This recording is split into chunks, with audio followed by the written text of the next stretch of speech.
is, should we be proud of Asians who join the British Army? And why do you think it is that so few Asians do join the British Army?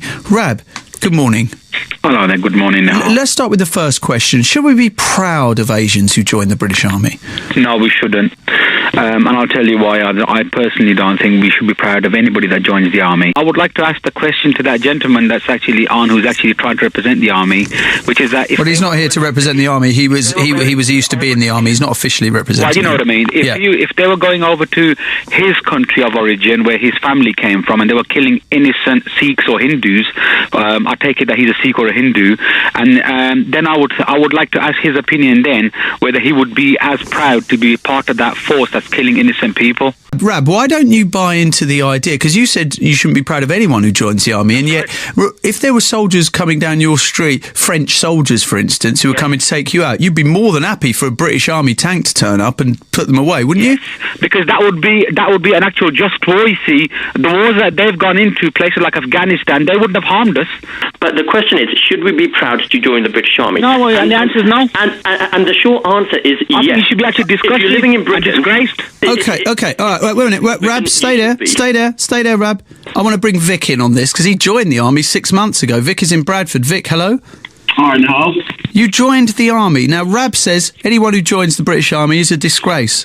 Nah, he's a disgrace. He always says things like this. This is the same guy who thinks Osama bin Laden wasn't a real person and he's never been killed or never existed. So why don't they show him to us then?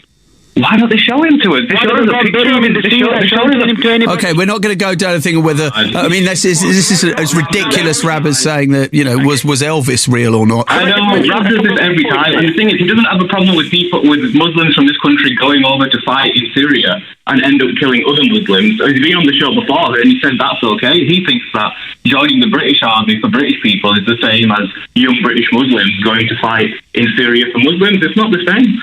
Why is it? Why do you think it's not the same? If he thinks the armed forces of this country are a disgrace, why does he want to live in a country which has an armed? Because the armed forces aren't going to change just because Rab doesn't like them.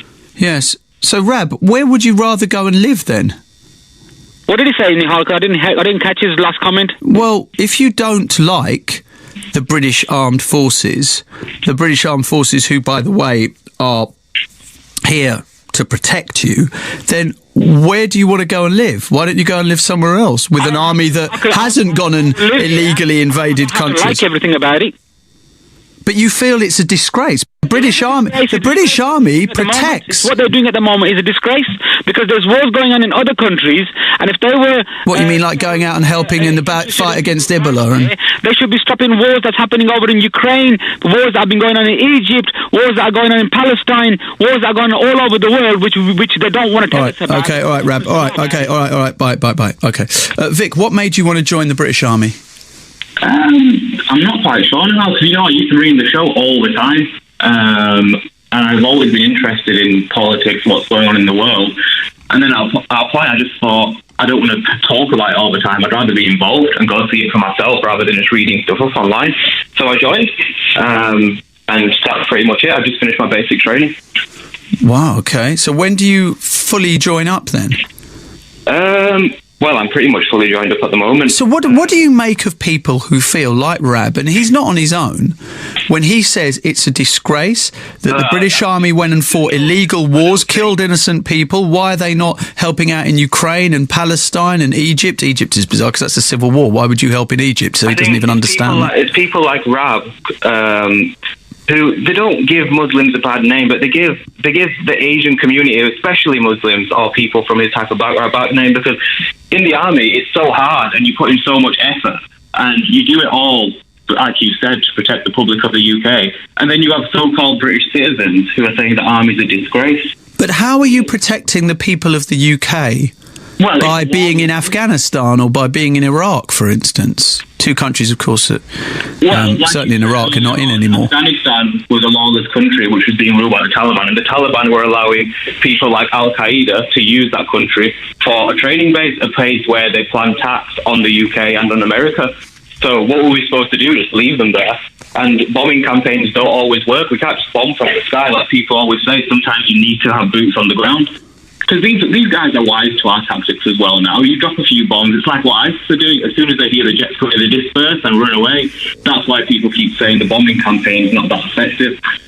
So are you totally happy with the idea of killing other people? Actually, that's a wrong question, because I doubt you're happy with it. Are you comfortable with the idea that one day you may have to kill another human being? Yes, because I think during the 6 month intensive basic training you do, that is exactly what they like to find out from you, whether you'd be able to do that. Because if you fit, a lot of people join the army, and when they realise that eventually one day that could potentially happen, they leave. Because they realise what you have to do. But I don't think anyone would join the army if they weren't comfortable with having to do it one day.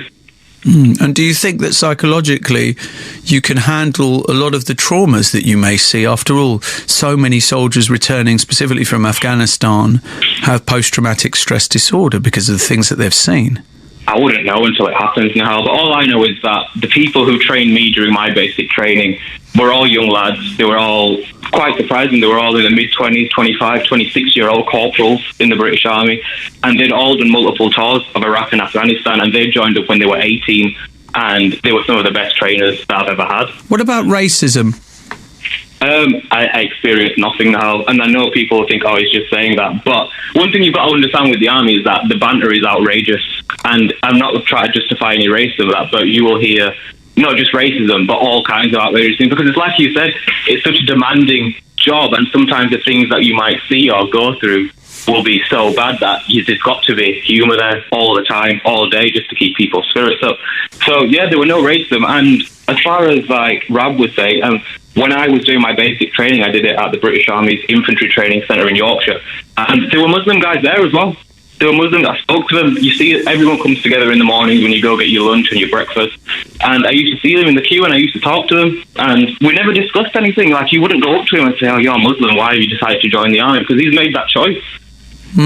So talk to me about this banter, and clearly by what you're saying that sometimes it could be regarded as racist, so they might say curry muncher or something like that. Would they? No, I never got called anything like that. I don't think anyone said any racial banter. I never thought I got any racial banter. But the thing is now, it's like you say, it's like I don't want to go into it too much because I'm not sure. I never got anything, but I think it might have possibly to do with from day one they knew I was Indian, and there's quite a lot of Indians in the British Army. Right, I see. Of all ranks. And Indians have kind of got their place in the British Army now. Okay, well look, we're going to have to leave it there, Vic, but thank you very much indeed.